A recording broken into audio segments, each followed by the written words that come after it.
When I spooled this braided line onto it, I didn't tie it tight enough, so it's like loose. So the whole thing, whenever I start to pull drag or a big fish, it just pulls the slack. It doesn't pull the drag, it just pulls slack. So no matter how hard my drag's set, it'll just go and go and go. Whoa.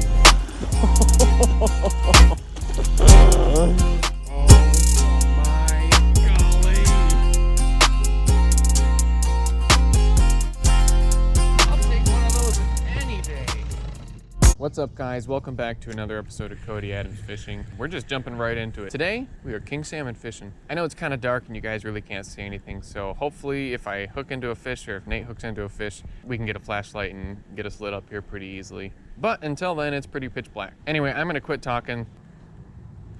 Let's get to fishing. Oh, shit! Let me get my zipper up first. Oh, fuck, I was taking a piss.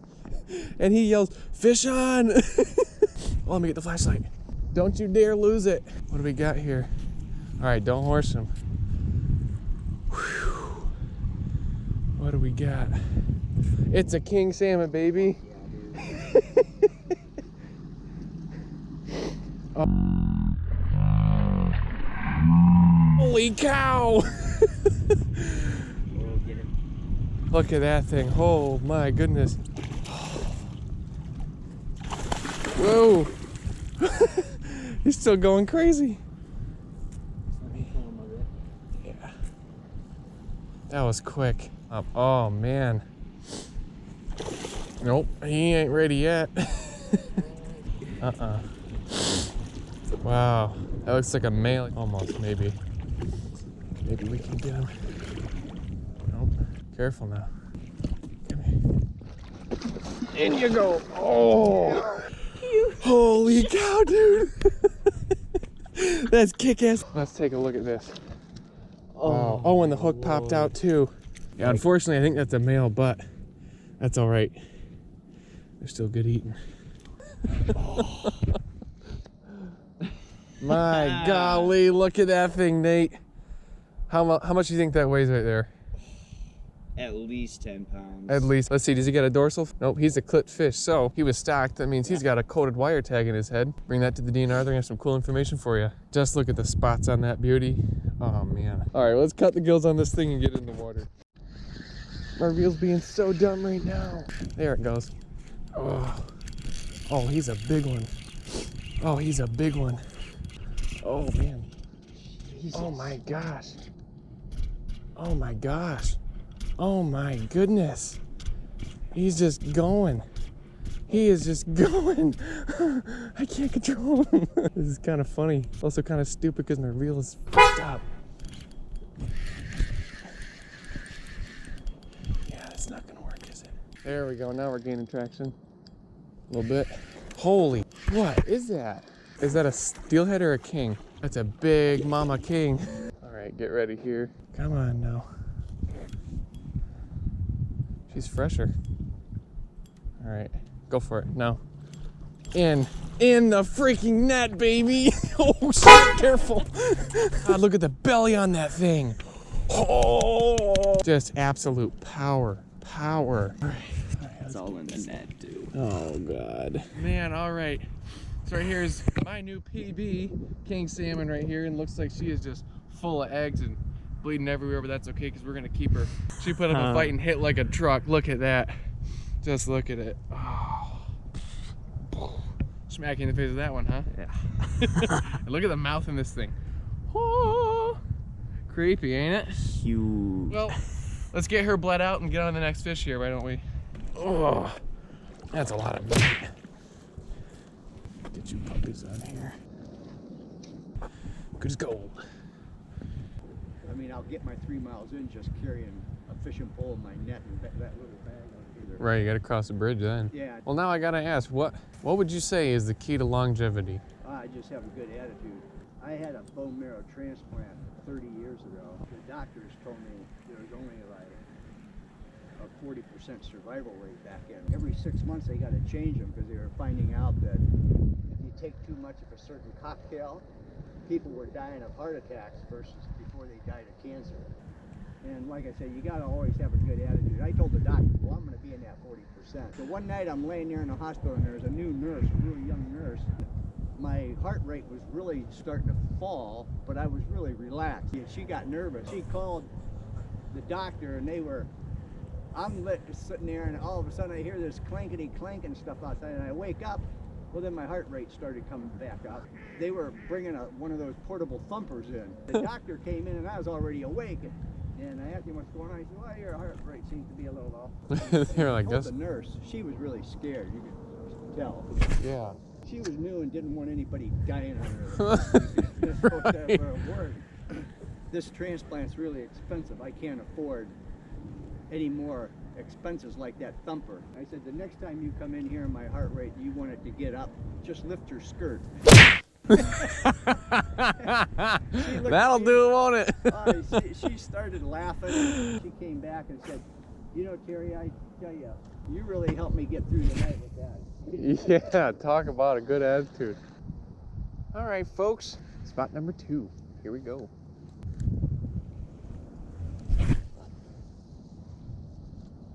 Line in quick. Oh, Nate just hooked up right here next to shore. That's a beast. That is a beast of a fish.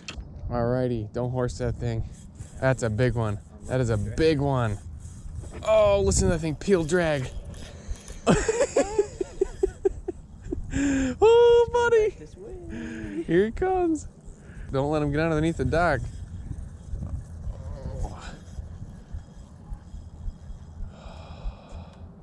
Oh my God. Look at that thing. Holy good Lord. Oh, that's freaking massive. I'm gonna try to get it. Oh, I don't know. Not yet, not yet. Not yet. Oh my God, that's bigger than the last one. I'll bring it around. Wow. Oh, whoa.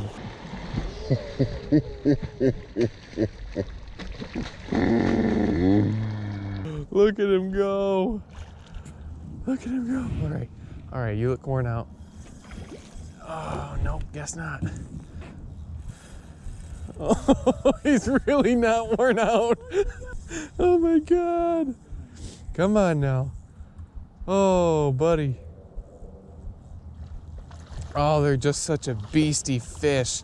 Oh, he comes back this way? Yep. I think when he comes back this way, we're gonna try to get it. We're gonna try to get him. Oh, you better get him out from underneath there. I don't know what's underneath there, so. Come on now. Come on now. Oh, you better get him out. Bring his head up. Oh. Bring him right over. In the fucking net. Look at that. Jesus, buddy.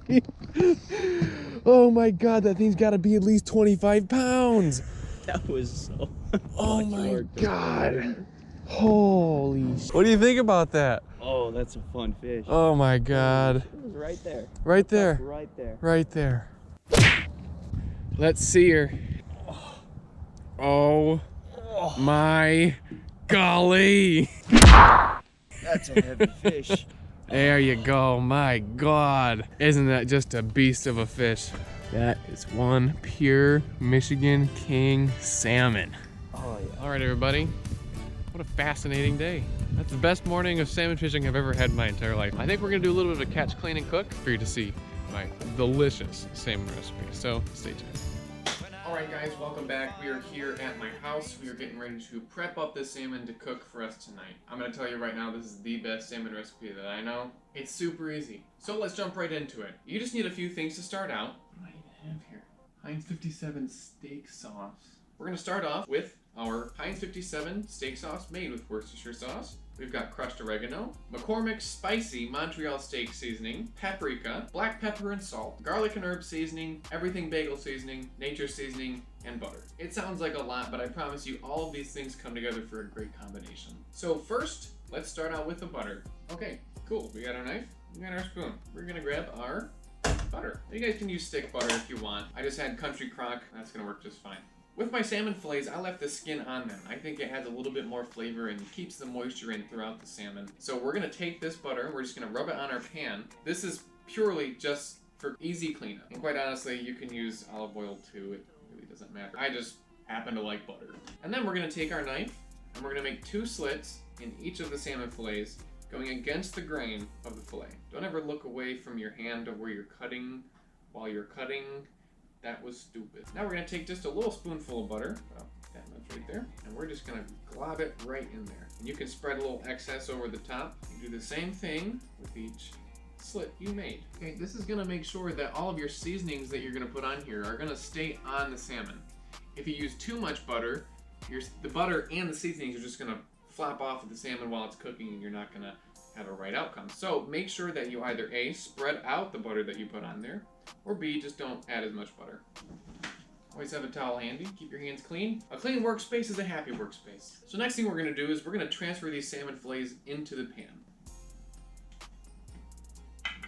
Ooh. Okay, then we're gonna grab our salt and our pepper. We're just gonna sprinkle, oh, I don't know, enough to cover the top.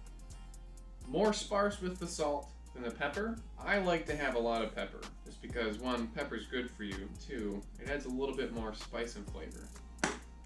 Nextly, we're gonna grab our oregano. Oregano is very important for this dish because it kind of subtles the salmony fish flavor to it. If you're more of a fish flavor kind of person, then you can just skip the oregano if you'd like.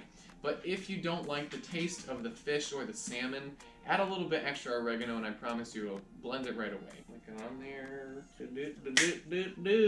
Good, we got our oregano. Next, we're gonna go to the McCormick's Montreal Spicy Steak Seasoning. And you can really go heavy with that. I like the spice, so I go heavy with it. If you don't like spice, you can go with the non-spicy Montreal steak, but definitely the Montreal steak is where it's at. Next is we're gonna have the garlic and herb seasoning.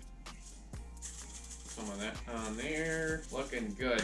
Now I don't ever use any measurements just because I have it all in my head. You just kind of go off of what you see. We're using less garlic and herb than we are the Montreal steak seasoning. Next we will grab our everything bagel seasoning. This is key. If you don't have the everything bagel seasoning, you need it. It is important. Now not a whole lot. You just want to add enough to where you can see the sesame seeds sprinkled over the entire thing evenly. Grab a little bit of our nature seasoning. Bobbity bop bop bow. And then lastly, we're gonna add our paprika. This is mainly just for color, but also, if you ever smell paprika, it has a very distinct smell. It's subtle, but it has a distinct smell. So we're just gonna bop, bop, bop, bop, bop, bop, bop, bop, bop, bop, bop, bop. Yes, yes, yes, good. The pepper puts the paprika goes on the fish.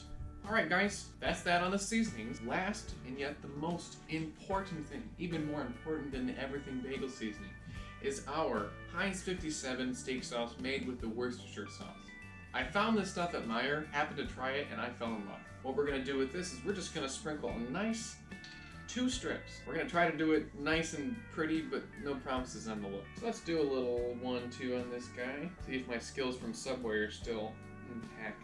And 2.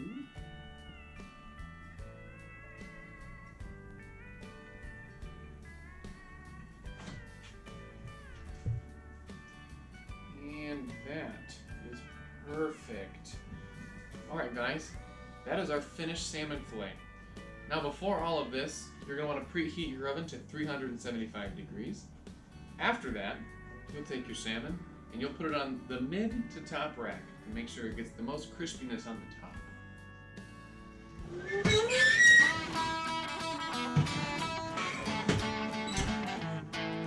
Okay, so once your salmon fillets are in the oven and they're cooking, you want to let them stay in there from anywhere from 15 to 22 minutes, depending on how you like your salmon. I like my salmon well done, but I like to keep an eye on it too because you don't want the top to get too crispy or too burnt. We'll leave it in there, but make sure you check every 2 minutes after the 15-minute mark. Alright guys, here's our 15-minute timer going off, so let's check on the salmon. Oh, well that fogged up the camera real fast. Alright, we have 2 beautiful salmon fillets right here. Let me give you guys a look. Just look at those. perfectly crusted. And you can see that the fillet itself is pretty white. That's okay. Alrighty, now I'm gonna grab the spatula. And we're gonna plate these bad boys. Now with that butter that we put on there, the skin should just come right up off of the pan. So excited to eat this. Alright, ladies and gents, it is time for the ultimate test, the taste test. Take a bite right here.